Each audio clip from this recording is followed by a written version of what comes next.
Hey there, PT and PTA students. Welcome back to Studying with Stephanie. Today we're going to continue in our neuro segment and we are going to talk about the corticospinal tract. So we are talking about a descending pathway. Cortex, we're talking about the brain. Corticospinal goes to the spinal cord. So let's dive into this. The corticospinal tract is going to be the main pathway that provides voluntary muscular movement for our bodies. And again, when we are talking about any spinal cord pathway, we like to think of a delivery truck driver carrying different types of signals as their load. Now, for the corticospinal tract, again, this delivery truck driver is going to be carrying voluntary movements. So let's get into this. The corticospinal tract starts at the precentral gyrus, and this is where that information gets signaled off to produce a motion.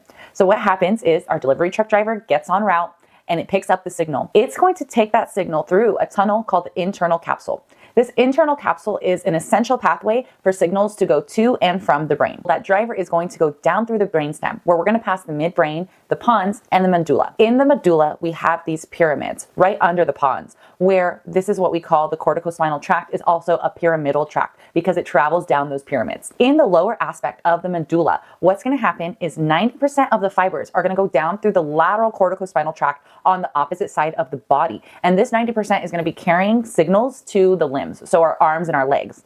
And then 10% of those fibers and the signal is going to go down the anterior corticospinal tract, which is going to produce signals and provide that voluntary motion to our trunk. So as we go down, we're going to follow down through the lateral corticospinal tract on the opposite side of the body now. And what's going to happen is this is going to go all the way down until we hit the ventral horn of the spinal cord at the level of the area that we need to supply the signal to. In the ventral horn, the delivery driver is finally going to drop off a package and we are going to have a synapse in this area. So once that synapse occurs, now we go from upper motor neuron to a lower motor neuron. So in that ventral horn, ventral efferent motor, VEMDAS, we are going to have that synapse occur and the upper motor neuron, which is the brain and spinal cord, is going to change now to a lower motor neuron. Out of the ventral horn, that signal is now going to travel through the ventral root. So let's say we need a signal through the L1 nerve root. It's going to be at L1 where that signal is going to move out from the ventral horn into the ventral root of L1 and travel into the muscle. Now, in the muscle, that stimulus is going to go through what we call the neuromuscular junction.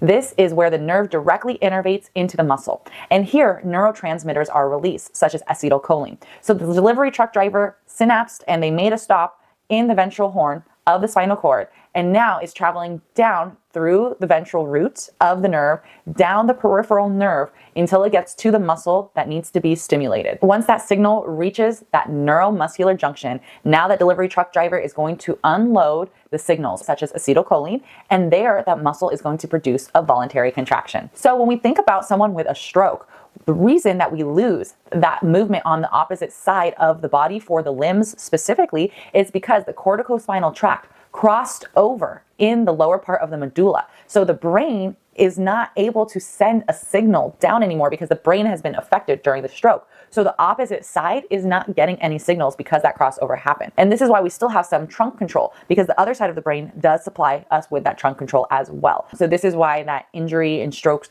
to the brain can affect the opposite side of our motor control. All right, so that's the corticospinal tract. I hope that this video helped you. If it did, please like and subscribe below. If you want to see other videos and other descriptions, please drop it in the comments below. I hope that you have a great day. Bye.